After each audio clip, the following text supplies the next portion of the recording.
شكرا يا ربي شكرا هديت قلبي شكرا نورت دربي شكرا شكرا يا رب شكرا يا ربي شكرا هديت قلبي شكرا نورت دربي شكرا شكرا. السلام عليكم ورحمة الله وبركاته. أعوذ بالله من الشيطان الرجيم. بسم الله الرحمن الرحيم. الحمد لله رب العالمين. اللهم صل على سيدنا محمد وعلى آل سيدنا مولانا محمد. رب اشرح لي صدري ويسر لي أمري واحلل عقدة من لساني يفقهوا قولي. أعوذ بكلمات الله التامة من كل شيطان وهامة ومن كل عين لامة ولا حول ولا قوة إلا بالله العلي العظيم. ബഹുമാനരായ സഹോദര സഹോദരിമാരെ, പരിശുദ്ധ ഖുർആനിലെ സൂറത്തുൽ മുസമ്മിലാണ് നമ്മൾ പഠിക്കുന്നത്. 4-ാമത്തെ ആയത്ത് വിശദമായി പഠിച്ചു വരികയാണ്. ബിസ്മില്ലാഹിർ റഹ്മാനിർ റഹീം. ഔസിദ് അലൈഹി വറത്തിലിൽ ഖുർആന തർതീല. പരിശുദ്ധ ഖുർആൻ സല്ലല്ലാഹു അലൈഹി വസല്ലം, പരിശുദ്ധ ഖുർആൻ നിങ്ങൾ സാവധാനം അർത്ഥമറിഞ്ഞ് ആലോചിച്ച് ഓതണം. ഇതാണ് തർത്തീൽ അല്ലേ. പരിശുദ്ധ ഖുർആൻ ഓതിയതിൻ്റെ പ്രതിഫലമാണ്. ഒളു ഉണ്ടായിട്ടും ഒളു ഇല്ലാതെയും നിന്ന് നിസ്കരിക്കുമ്പോഴും ഇരുന്ന് നിസ്കരിക്കുമ്പോഴൊക്കെ എത്രയാണ് നന്മകൾ എന്നാണ് കഴിഞ്ഞ ക്ലാസ്സിൽ നമ്മൾ അവസാനമായി പറഞ്ഞു വെച്ചത്. പരിശുദ്ധ ഖുർആൻ ഓത്തും ദിക്റിൽ മുഴുകിയ ഒരാൾ റബ്ബിനോട് ദുആ ചെയ്യാൻ സമയം കിട്ടിയില്ലെങ്കിൽ ദുആ ചെയ്യുന്നവർക്ക് കൊടുക്കുന്നതിലേറെ ഞാൻ ഇയാൾക്ക് കൊടുക്കുമെന്നൊരു ഹദീസ് നമ്മൾ അവസാനമായി പറഞ്ഞു വെച്ചു. മറ്റൊരു ഹദീസിൽ കാണാം, ഖുർആൻ പാരായണം ചെയ്യപ്പെടുന്ന വീടുകൾ, ആ വീടുകളിൽ വിശാലതയുണ്ടാകും, ബറക്കത്തുണ്ടാകും, അവിടെ നന്മ വർദ്ധിക്കും, മലക്കുകൾ സന്നിഹിതരാവും, പിശാചുകൾ പുറത്തു പോവുകയും ചെയ്യും. തിരിച്ചോ ഖുർആൻ പാരായണം ചെയ്യാത്ത വീടുകളാണെങ്കിൽ അവിടെ സങ്കീർണതകളാണ് ഉണ്ടാവുക, എപ്പോഴും പ്രയാസങ്ങളും പ്രശ്നങ്ങളുമാണ് ഉണ്ടാവുക, എപ്പോഴും അടിപിടിയും ഒരു ബറക്കത്തില്ലായ്മയും ഒരു റാഹത്തില്ലായ്മയും പരീക്കത്തരം ഒരു സന്തോഷമില്ലായ്മയും ഒക്കെയാണ് അവിടെ ഉണ്ടാവുക. മക്കളും ബാപ്പയും പ്രശ്നം, ഭാര്യയും ആൾക്കും പ്രശ്നം, മനസ്സിനൊരു സുഖമില്ലായ്മ, വീട്ടിൻ്റെ ഉള്ളിൽ കയറിയാൽ പുറത്തേക്ക് ചാടാനൊരു തോന്നും. അങ്ങനെയൊക്കെ ആക്കാരം ഖുർആൻ പാരായണം ചെയ്യാത്ത വീടുകൾ. അവിടെ നന്മ കുറഞ്ഞു പോവുകയും ചെയ്യും, മലക്കുകൾ ആ വീട്ടിൽ നിന്ന് പുറത്തു പോകും, പിശാചുക്കൾ അവിടെ കയറിക്കൂടുകയും ചെയ്യും. പിശാചുക്കൾ കയറിക്കൂടിയ പിന്നെ ആ വീടിൻ്റെ കാര്യം പോയില്ലേ അല്ലേ. അതുപോലെ തന്നെ പരിശുദ്ധ ഖുർആൻ പഠിക്കാൻ വേണ്ടി ഒരുമിച്ച് കൂടുന്നത്, സദസ്സുകൾ ഉണ്ടാക്കുന്നത്, ഹൽഖകൾ ഉണ്ടാക്കുന്നത് വലിയ പ്രതിഫലമുള്ള സംഗതിയാണ്. നമുക്കൊക്കെ അറിയാം, അള്ളാഹുവിൻ്റെ ഖുർആൻ പഠിക്കാൻ, അത് ഓതാൻ, അങ്ങനെ ഒരുമിച്ച് കൂടിയ ആളുകൾ അള്ളാഹു അവരുടെ മേൽ ശാന്തിയും സമാധാനവും അവൻ്റെ റഹ്മത്തും ഇറക്കി കൊടുക്കുകയും മലക്കുകളുടെ സംരക്ഷണ വലയം അവർക്ക് ഒരുക്കി കൊടുക്കുകയും ചെയ്യും. മാത്രമല്ല അള്ളാഹു അവരുടെ അള്ളാഹുവിൻ്റെ മുഖറബീയങ്ങളായ മലക്കുകളുടെ അടുക്കൽ ഇവരെക്കുറിച്ച് പറയും, കണ്ടോ എൻ്റെ അടിമകൾ ഒന്നായിട്ടിരുന്ന് കൂട്ടമായിട്ടിരുന്ന് പഠിക്കുന്നത് കണ്ടില്ലേ, ഓതുന്നത് കണ്ടില്ലേ എന്ന് പറഞ്ഞ് അഭിമാനം പറയുകയും ചെയ്യുമെന്നും ഹദീസിലുണ്ട്.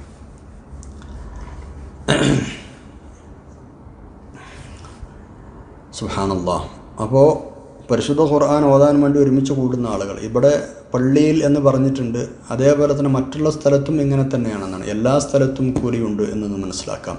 വേറൊരു ഹദീസിൻ്റെ ദിക്ർ ചൊല്ലുന്ന സദസ്സിനെ കുറിച്ച് പറയുന്നതും ഇങ്ങനെയാണ്, ഇതേ പ്രതിഫലം പറഞ്ഞിട്ടുണ്ട്. ദിക്ർ ചൊല്ലാൻ വേണ്ടി ആൾക്കാർ കൂടിയാൽ, ദിക്ർ ചൊല്ലാൻ വേണ്ടി എന്ന് പറഞ്ഞാൽ ഏറ്റവും വലിയ ദിക്ർ എന്താണ്? പരിശുദ്ധ ഖുർആനല്ലേ. അപ്പോൾ ഖുർആനും ദിക്റിൻ്റെ ഗണത്തിൽ പെടുന്ന വിഷയമാണ്.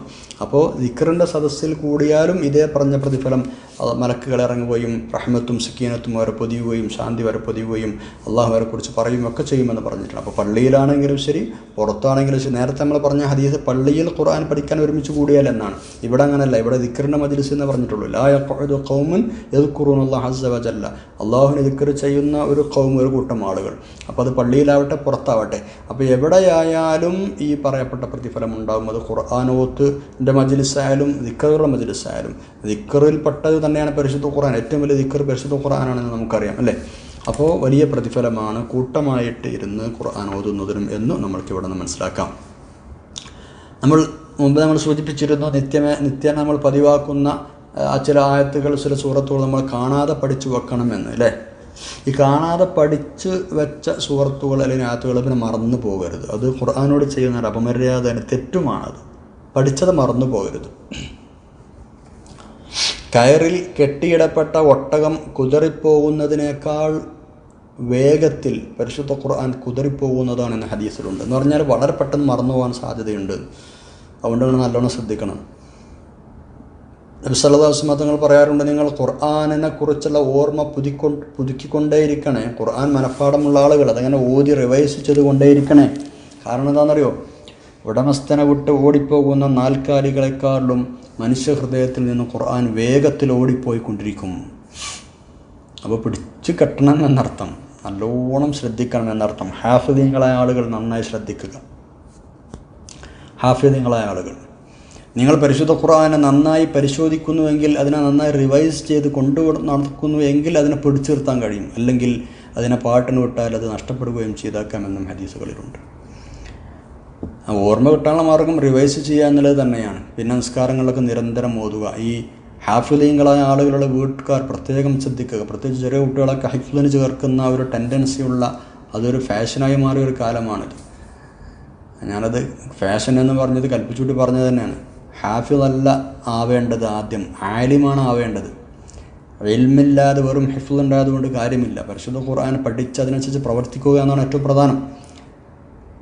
ഹിഫ്ളിൻ്റെ കൂടെ ഇൽമും കൂടെ കൊടുക്കാൻ കഴിയുന്നുണ്ടെങ്കിൽ മാഷാ അല്ലാഹ് നല്ല കാര്യം തന്നെയാണ്. അല്ലെങ്കിൽ ഹിഫ്ള് കഴിഞ്ഞിട്ട് ആലിം എന്ന കോഴ്സ് കൂടെ പഠിപ്പിക്കുകയാണെങ്കിൽ അതും നല്ല കാര്യം തന്നെയാണ്, അൽഹംദുലില്ലാഹ്. പക്ഷേ ഈ ഹിഫ്ള് ഒരിക്കലും കുട്ടികളെ അടിച്ചേൽപ്പിക്കാൻ പാടില്ല. അമ്മാക്കും പാപ്പാക്കും ആഖിറത്തിൽ രക്ഷപ്പെടാൻ എങ്ങനെയെങ്കിലും കുട്ടികളെ പറഞ്ഞ് എടങ്ങേറാക്കി ഹിഫ്ളിനെ വിടുന്ന ചില സമ്പ്രദായം, അത് പാടില്ല. കാരണം ആ കുട്ടികൾ അത് റിസ്ക് എടുത്ത് പഠിച്ചുണ്ടാക്കി പിന്നെ അത് മനസ്സിലാണ് പോയാൽ അത് വലിയ തെറ്റാണ്. അത് കൊണ്ടു നടക്കാൻ കഴിയുമെങ്കിൽ മാത്രം ആ കുട്ടികൾ അതിനെ പറഞ്ഞേച്ചാൽ മതി. ഹാഫിളാക്കുക, ഹിഫ്ള് സ്ഥാപനങ്ങൾ കൂണുപോലെ പൊന്തി വരുന്നൊരു സാഹചര്യം ഇന്ന് നമ്മുടെ നാട്ടിലുണ്ട്. എല്ലായിടത്തും ഹിഫ്ള് സ്ഥാപനങ്ങളാണ്. വേണ്ട എന്ന് നല്ലതല്ല എന്നൊന്നല്ല ഈ പറയുന്നത്, ഖൈറ് തന്നെയാണ്, അൽഹംദുലില്ലാഹ്. പക്ഷേ ഈ ഒരു വിഷയം നമ്മൾ ശ്രദ്ധിക്കണം. പരിശുദ്ധ ഖുർആൻ പഠിച്ചത് മറന്നു പോവാതിരിക്കണം. അത് ആരെയും അടിച്ചേൽപ്പിച്ചതിന് പറഞ്ഞേക്കരുത്. അതിന് കഴിയുന്ന ആളുകൾ അത് ചെയ്യട്ടെ, അത് കൊണ്ടു നടക്കുകയും ചെയ്യട്ടെ. ആലിമാക്കാനാണ് നമ്മൾ പ്രാധാന്യം കൊടുക്കേണ്ടത് എന്ന് ചുരുക്കം. പിന്നെ ഹിഫ്ള് മറന്നു പോവാതിരിക്കാനുള്ള പ്രധാന മാർഗ്ഗം നമ്മൾ റിവൈസിങ് ആണെന്ന് പറഞ്ഞില്ലേ, നിസ്കാരങ്ങൾ നിരന്തരം ഓതുക എന്നൊക്കെ പറഞ്ഞില്ലേ. അതോടൊപ്പം തെറ്റുകളിൽ നിന്ന് വിട്ടു നിൽക്കുക എന്നതുകൂടെ പരിശുദ്ധ ഖുർആൻ പഠിച്ചത് മനസ്സിൽ നിൽക്കാവുന്ന വലിയൊരു മാർഗ്ഗമാണ്. മനസ്സിൽ നിൽക്കാനുള്ള വലിയൊരു മാർഗ്ഗമാണ് എന്ത്? തെറ്റുകളിൽ നിന്ന് മാറി നിൽക്കുക. അതാണ്. ഏത് ഖുർആൻ എന്നല്ല, ഏത് ഇൽമായാലും ശരി, അത് പ്രത്യേകിച്ച് ഖുർആൻ മനസ്സിൽ നിന്ന് പോവാതിരിക്കാൻ. ഹിഫ്ള് വർദ്ധിപ്പിക്കാൻ സഹായിക്കുന്ന എന്തെങ്കിലും സാധനങ്ങളുണ്ടോ, എന്തെങ്കിലും കാര്യമുണ്ടോ എന്ന് ഇമാം മാലിക് റഹ്മത്തുള്ളാഹി അലൈഹിയോട് ചോദിക്കപ്പെട്ടപ്പോൾ അദ്ദേഹം പറഞ്ഞു, ഏതെങ്കിലും കാര്യം ഹിഫ്ളിനെ വർദ്ധിപ്പിക്കുന്നതായിട്ടുണ്ടെങ്കിൽ അത് തെറ്റ് ഒഴിവാക്കൽ മാത്രമാണ്. തെറ്റൊഴിവാക്കലാണ് അതിൻ്റെ മാർഗമെന്നർത്ഥം. അതുപോലെ തന്നെ ഞാൻ ബുദ്ധി കുറവുള്ള ആളാണ്, എനിക്ക് ഹിഫ്ളില്ല, അതുകൊണ്ട് ഹിഫ്ള് വർദ്ധിക്കാനുള്ള മരുന്ന് പറഞ്ഞു തരണം എന്ന് വന്ന ഒരു മഹാനായ മനുഷ്യനോട് ഒരു ഷെയ്ഖ് പറഞ്ഞു കൊടുത്തത്, നിങ്ങൾ തെറ്റൊഴിവാക്കുക, തെറ്റുകളിൽ നിന്ന് മാറി നിൽക്കുക എന്ന ഒരു കാര്യം പോലെ മറ്റൊന്നും ഹിഫ്ളിന് ഞാൻ പരിചയിച്ചറിഞ്ഞിട്ടില്ല എന്ന് പറഞ്ഞാൽ, ഹിഫ്ളിന് ഏറ്റവും പരിഹാരമാർഗം, ഏറ്റവും ഉപയോഗിക്കാൻ കഴിയുന്ന ഫലപ്രദമായ മാർഗം തെറ്റുകളിൽ നിന്ന് മാറി നിൽക്കലാണ്. ഇമാം ഷാഫി റഹ്മത്തുള്ളാഹി അലൈഹി അവിടുത്തെ ഉസ്താദായ ഇമാം മാലിക് റളിയല്ലാഹുവിന് മുമ്പിൽ ചെന്നിരിക്കുകയും മഹാനവറുകൾക്ക് ഓതിക്കൊടുക്കുകയും ചെയ്തപ്പോൾ ഇമാം ഷാഫി റഹ്മത്തുള്ളാഹിയുടെ ബുദ്ധിശക്തിയുടെ തീക്ഷ്ണത, അതുപോലെ തന്നെ മനസ്സിലാക്കാനുള്ള കഴിവൊക്കെ ഇമാം മാലിക് തങ്ങൾക്ക് വലിയ അത്ഭുതമായി. നല്ല കുട്ടിയാണല്ലോ, നല്ല ബുദ്ധിശക്തിയുള്ള കുട്ടിയാണല്ലോ. ഇമാം മാലിക് റഹ്മത്തുള്ളാഹി അലൈഹി പറഞ്ഞു ഷാഫി ഇമാമിനോട് റഹ്മത്തുള്ളാഹി അലൈഹി, നിൻ്റെ ഹൃദയത്തിൽ അല്ലാഹു തആല പ്രകാശം ചൊരിഞ്ഞിരിക്കുന്നതായി ഞാൻ കാണുന്നു.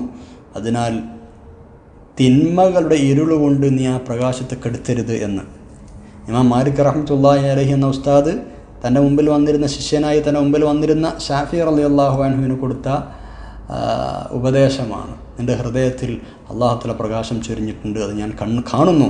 അതുകൊണ്ട് ആ പ്രകാശത്തെ തെറ്റുകൾ കൊണ്ട് നീ കെടുത്തിക്കളയരുത് മോനെ എന്ന്. അപ്പോൾ ഈ നിലക്കാണ് നമ്മൾ പരിശുദ്ധ ഖുർആനെ സമീപിക്കേണ്ടത്. നമ്മളിപ്പോൾ ഒരുപാട് കാര്യങ്ങൾ നമ്മൾ പറഞ്ഞു, എത്രയോ വിഷയങ്ങൾ പറഞ്ഞു. എത്ര ക്ലാസ്സുകളായില്ലേ? 23-24 ക്ലാസ്സുകൾ. സുബ്ഹാനല്ലാഹ്. അപ്പോൾ ഇനി നമ്മളുടെ ഖുർആനുമായുള്ള സമീപനത്തിൽ ഇത്രയും ക്ലാസ്സുകൾ കൊണ്ട് മാറ്റം വരണം. അതിനാണ് ഇപ്പോൾ ഇത്രയും നമ്മൾ പറഞ്ഞത്. നമ്മൾ ഓതുന്ന സമയത്ത് ഇനി ഹൗലായി ഓതാൻ പാടില്ല, അവിടെ ഇവിടെ ശ്രദ്ധിച്ച് ഓതാൻ പാടില്ല. ഖുർആനിൽ തന്നെ ശ്രദ്ധിക്കുക, പരമാവധി ഓതുന്ന ആയത്തുള്ള അർത്ഥം പഠിക്കുക, തജ്വീദുകളനുസരിച്ച് ഓതാൻ വേണ്ടി ശ്രമിക്കുക. നമുക്ക് അറിയാവുന്ന അർത്ഥങ്ങൾ വരുമ്പോൾ അതിനനുസരിച്ച് ഖുർആനിനോട് റെസ്പോൺസ് ചെയ്യുക. നേരത്തെ പറഞ്ഞ പോലെ സ്വർഗം നരകം എന്നൊക്കെ പറയുന്ന സമയത്ത് അതിൻ്റെ റെസ്പോൺസ് ഉണ്ടാവുക. അള്ളാഹു നമ്മളോട് സംസാരിക്കുകയാണ് എന്ന് നമ്മൾ മനസ്സിലാക്കുക. നിങ്ങൾക്ക് അള്ളാഹുവിനോട് സംസാരിക്കണമെങ്കിൽ എന്താ ചെയ്യേണ്ടത്? 2 റക്അത്ത് നിസ്കരിക്കുക, ഒളു എടുത്തിട്ട് വേഗം ഒളു എടുക്കുക, 2 റക്അത്ത് നിസ്കരിക്കുക. അപ്പോൾ എന്തായി? അള്ളാഹിനോട് വർത്തമാനം പറയലായി. ഞാൻ അള്ളാഹു നിങ്ങളോട് സംസാരിക്കലാണ് നിങ്ങൾക്ക് വേണ്ടതിൽ എന്ത് ചെയ്യുക? ഖുർആൻ എടുക്കുക, ഓതുക. അപ്പോൾ അള്ളാഹുവിനോട് സംസാരിക്കണ പോലെ നമുക്ക് അള്ളാഹിനോട് അങ്ങോട്ട് സംസാരിക്കാനും അള്ളാഹ്ക്ക് ഇങ്ങോട്ട് സംസാരിക്കാനും നമുക്ക് ആരെ ശുപാർശയോ അല്ലെങ്കിൽ കുറേ എന്താണ് പറയുക, കുറേ ഒരുക്കങ്ങളോ കാര്യങ്ങളോ ഒന്നും വേണ്ട. ഒരു ഒളു എടുത്തിട്ട് 2 റക്അത്ത് നിസ്കരിച്ചാൽ അള്ളാഹുമായി സംസാരിക്കാം. എന്ത് വേണമെങ്കിലും എത്ര വേണമെങ്കിലും പറയാം, ഒരു കുഴപ്പമില്ല.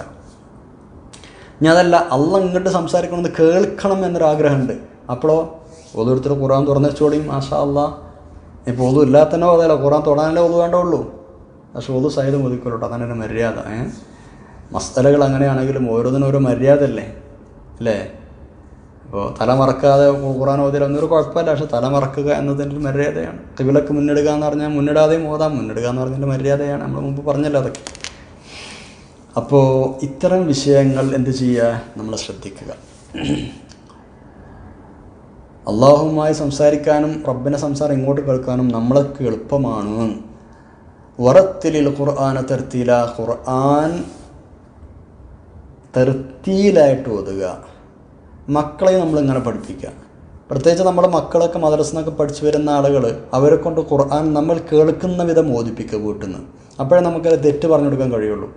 അവർ മദ്രസന്ന് പഠിച്ചു വരുന്നുണ്ടാകും, ശരി, വീട്ടിൽ നിന്ന് അത് ഓതിയിട്ട് നമ്മൾ കൂടെ അത് കേൾക്കണം. അവരോട് ഉറക്കം ഓതാൻ വേണ്ടി പറയും. മഗ്‌രിബിന്റെ ശേഷമാണ് ഏത് സമയത്താണ് ശരി, അവരുടെ എന്ത് ചെയ്യുക, ഉറക്കം ഓതാൻ വേണ്ടി പറയും. അപ്പോൾ അവർ ഓതുന്ന സമയത്ത് നമുക്ക് അവരെ തെറ്റുകളും കാര്യങ്ങളൊക്കെ മനസ്സിലാക്കാനും അവിടെ എങ്ങനെയല്ല അങ്ങനെയാണെന്ന് പറഞ്ഞു കൊടുക്കാനും അവരെയും തെർത്തിയിൽ ശീലിപ്പിക്കാനും നമുക്ക് കഴിയും.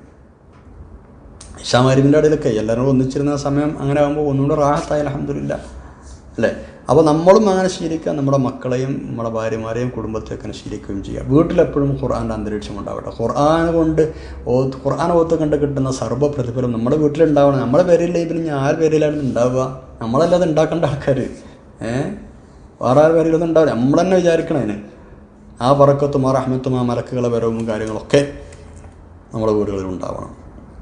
അള്ളാഹു നമ്മളെ സഹായിക്കട്ടെ. ഇൻഷാ അല്ലാഹ് നല്ല ബോധം തരട്ടെ. നമ്മൾ ഈ പറഞ്ഞതും കേട്ടതും ഒക്കെ മനസ്സിലാക്കി അതിനനുസരിച്ച് ജീവിതത്തിൽ കൊണ്ടുവരാനും അള്ളാഹുവിൻ്റെ മഹത്തായ കലാമിന് കൊടുക്കേണ്ട എല്ലാ ശ്രേഷ്ഠതകളും പവിത്രതകളും ബഹുമാനങ്ങളും കൊടുത്ത് അതിനെ കൈകാര്യം ചെയ്യാനും അള്ളാഹു തൗഫീക്ക് തരട്ടെ. ആമീൻ യാ റബ്ബൽ ആലമീൻ. ഇൻഷാ അല്ലാഹ് ഈ ആയത്തിൻ്റെ പഠനം നമ്മളിവിടെ താൽക്കാലികമായി അവസാനിപ്പിക്കുകയാണ്. 5-ാമത്തെ ആയത്ത് അടുത്ത ക്ലാസ്സിൽ നമുക്ക് പഠിക്കാം ഇൻഷാ അല്ലാഹ്. അള്ളാഹു സഹായിക്കട്ടെ. സുബ്ഹാനകല്ലാഹു ബിഹംദിക അശ്ഹദു അല്ലാ ഇലാഹ ഇല്ലാ അൻത അസ്തഗ്ഫിറുക വഅതൂബു ഇലൈക്. വസ്സലാമു അലൈക്കും വറഹ്മത്തുള്ളാഹി വബറകാതുഹു.